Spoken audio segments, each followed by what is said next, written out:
Since neither of us really has a group of friends, we seem to end up together a lot at school, eating lunch, sitting next to each other at assemblies, partnering for sports activities. We rarely talk, which suits us both just fine. Today, her drab school outfit has been replaced by an expensive white dress, and her blonde hair is done up with a pink ribbon. Reaping clothes. "Pretty dress," says Gale. Madge shoots him a look, trying to see if it's a genuine compliment or if he's just being ironic. It is a pretty dress, but she would never be wearing it ordinarily. She presses her lips together and then smiles. "Well, if I end up going to the Capitol, I'd want to look nice, don't I?" Now it's Gale's turn to look confused. Does she mean it, or is she just messing with him? I'm guessing the second. "You won't be going to the Capitol," says Gale coolly. His eyes land on a small, circular pin that adorns her dress. Real gold, beautifully crafted. Could keep a family in bread for months. "What can you have, 5 entries? I had 6 when I was just 12. "That's not her fault," I say. "No, it's no one's fault, just the way it is," says Gale. Madge's face has become closed off. She puts the money for the berries in my hand. "Good luck, Katniss." "You too," I say, and the door closes. We walk toward the seam in silence. I don't like that Gale has took a dig at Madge, but he's right, of course. The reaping system isn't unfair, with the poor getting the worst of it. You become eligible for the reaping day the day you turn 12. That year, your name is entered once, at 13 twice, and so on until you reach the age of 18, the final year of eligibility, when your name goes into the pool 7 times. That's true for every citizen in all 12 districts in the entire country of Panem. But here's the catch.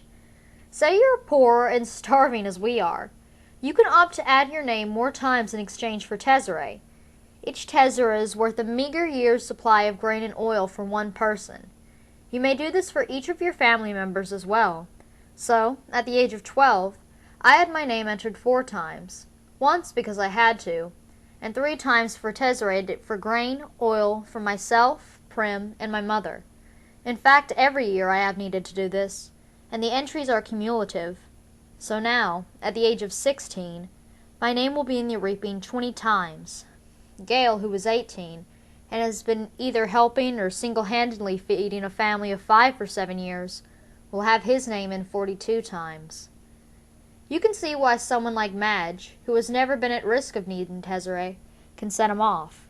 The chance of her name being drawn is very slim compared to those of us who live in the seam. Not impossible, but slim. And even though the rules were set up by the Capitol, not the districts, certainly not Madge's family, it's hard not to resent those who don't have to sign up for the tesserae. Gale knows his anger at Madge is misdirected. On other days, deep in the woods, I've listened to him rant about how the tesserae is just another tool to cause misery in the district. A way to plant hatred between the starving workers of the seam and those who can generally count on supper, and thereby ensure we will never trust one another. "It's to the Capitol's advantage to have us divided among ourselves," he might say if there were no ears to hear but mine. If it wasn't reaping day, if a girl with a gold pin and no tesserae had not made what I'm sure she thought was a harmless comment. As we walk, I glance over at Gale's face, still smoldering underneath his stony expression. His rage seems pointless to me, although I never say so. It's not that I don't agree with him, I do. But what good is yelling about the Capitol in the middle of the woods? It doesn't change anything. It doesn't make things fair. It doesn't fill our stomachs. In fact, it scares off the nearby game. I let him yell, though, because it's better he does it in the woods than in the district. Gale and I divide our spoils, leaving 2 fish, a couple of loaves of good bread, greens, a quart of strawberries, salt, paraffin, and a bit of money for each. "See you in the square," I say. "Wear something pretty," he says flatly. At home, I find my mother and sister are ready to go. My mother wears a fine dress from her apothecary days. Prim is in my first reaping outfit, a skirt and ruffled blouse. It's a bit big on her, but my mother has made it stay with pins. Even so, she's having trouble keeping the blouse tucked in at the back. A tub of warm water awaits me. I scrub off the dirt and sweat from the woods and even wash my hair. To my surprise, my mother has laid out one of her own lovely dresses for me, a soft blue thing with matching shoes. "Are you sure?" I ask. I'm trying to get past rejecting offers of help from her. For a while, I was so angry I wouldn't allow her to do anything for me. And this is something special. Her clothes from her past are very precious to her. "Of course. Let's put your hair up, too," she says. I let her towel dry it and braid it up on my head. I can hardly recognize myself in the cracked mirror that leans against the wall. "You look beautiful," says Prim in a hushed voice. "Nothing like myself," I say. I hug her, because I know these next few hours will be terrible for her. Her first reaping. She's about as safe as you can get, since she's only entered once. I wouldn't let her take out any tesserae, but she's worried about me, that the unthinkable might happen. I protect Prim in every way I can, but I'm powerless against the reaping. The anguish I always feel when she's in pain wells up in my chest and threatens to register on my face. I notice her blouse is pulled out of her skirt in the back again, and I force myself to stay calm. "Tuck your tail in, little duck," I say, smoothing the blouse back in place. Prim giggles and gives me a small quack. "Quack yourself," I say with a light laugh, the kind only Prim can draw out of me. "Come on, let's eat," I say, and I plant a quick kiss on the top of her head. The fish and greens are already cooking in a stew, but that will be for supper. We decide to save the strawberries and bakery bread for this evening's meal, to make it special, we say. Instead, we drink milk from Prim's goat, Lady, and eat the rough bread made from the tesserae grain, although no one has much appetite anyway. At 1 o'clock, we head for the square. Attendance is mandatory unless you are on death's door. This evening, officials will come around and check to see if that's the case. If not, you'll be imprisoned. It's too bad, really, that they hold the reaping in the square, one of the few places in District 12 that can be pleasant. The square is surrounded by shops, and on public market days, especially if there's good weather, it has a holiday feel to it. But today, despite the bright banners hanging on the buildings, there's an air of grimness. The camera crews, perched like buzzers on the rooftops, only add to the effect. People file in silently and sign in. The reaping is a good opportunity for the capital to keep tabs on the population as well. 12 through 18-year-olds are herded into roped areas marked off by ages, the oldest in the front, the young ones, like Prim, toward the back. Family members line up around the perimeter, holding tightly to one another's hands. But there are others, too, who have no one they love at stake, or who no longer care, who slip among the crowd, taking bets on the 2 kids whose name will be drawn. Odds are given on their ages, whether they're seam or merchant, if they will break down and weep. Most refuse dealing with the racketeers, but carefully. These same people tend to be informers, and who hasn't broken the law? I could be shot on a daily basis for hunting, but the appetites of those in charge protect me. Not everyone can claim the same. Anyway, Gail and I agree that if we have to choose between dying of hunger and a bullet in the head, the bullet would be much quicker. The space gets tighter, more claustrophobic as people arrive. The square's quite large, but not enough to hold District 12's population of about 8,000. Latecomers are directed to the adjacent streets, where they can watch the event on screens as it's televised live by the state. I find myself standing in a clump of 16s from the scene.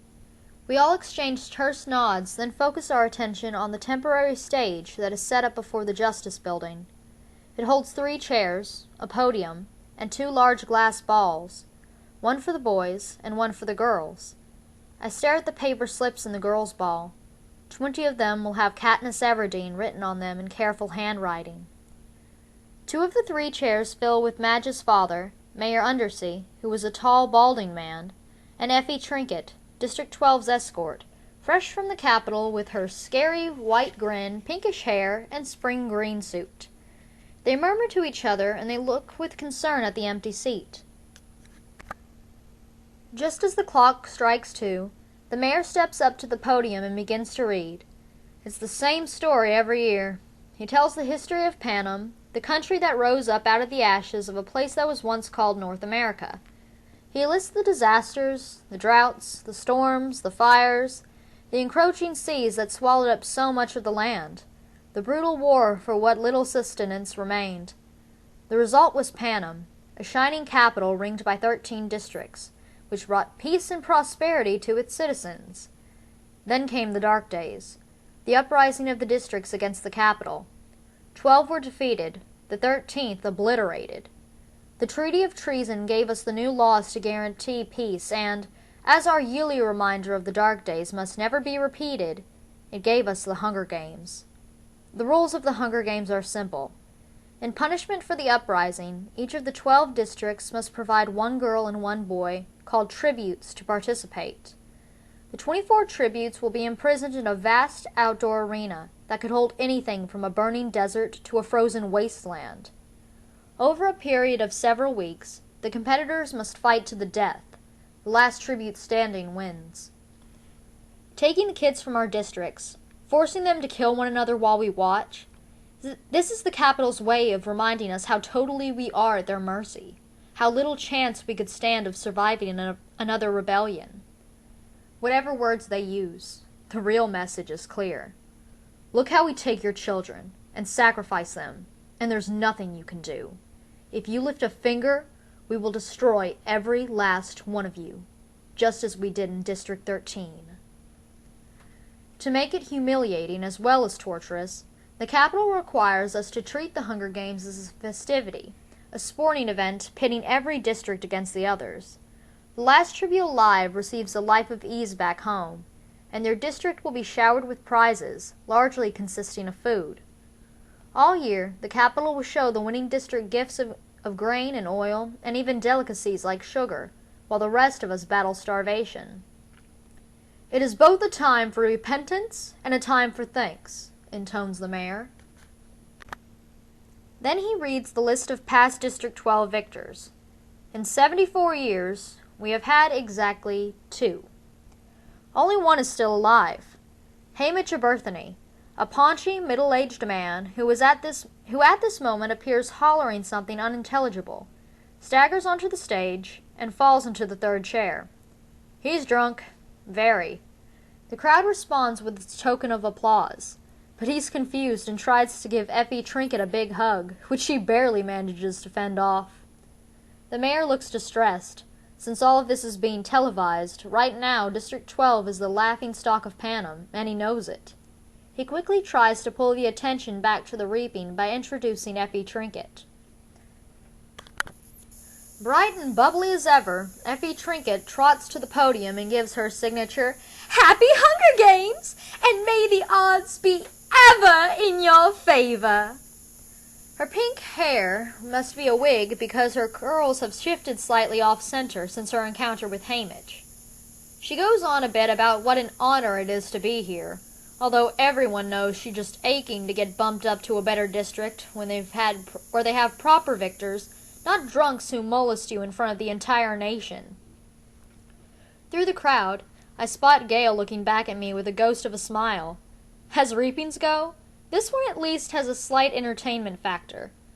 But suddenly, I'm thinking of Gale and his 42 names, and that big glass ball, and how the odds are not in his favor.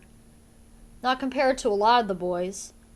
And maybe he's thinking the same thing about me, because his face darkens and he turns away. But there are still thousands of slips, I wish I could whisper to him. It's time for the first drawing. Effie Trinket says as she always does, "Ladies first," and crosses to the glassed ball with the girls' names. She reaches in, digs her hand deep into the ball, and pulls out a slip of paper. The crowd draws in a collective breath, and then you can hear a pin drop, and I'm feeling nauseous and so desperately hoping that it's not me, that it's not me, that it's not me. Effie Trinket crosses back to the podium, smooths the slip of paper, and reads out the name in a clear voice. And it's not me. It's Primrose Everdeen.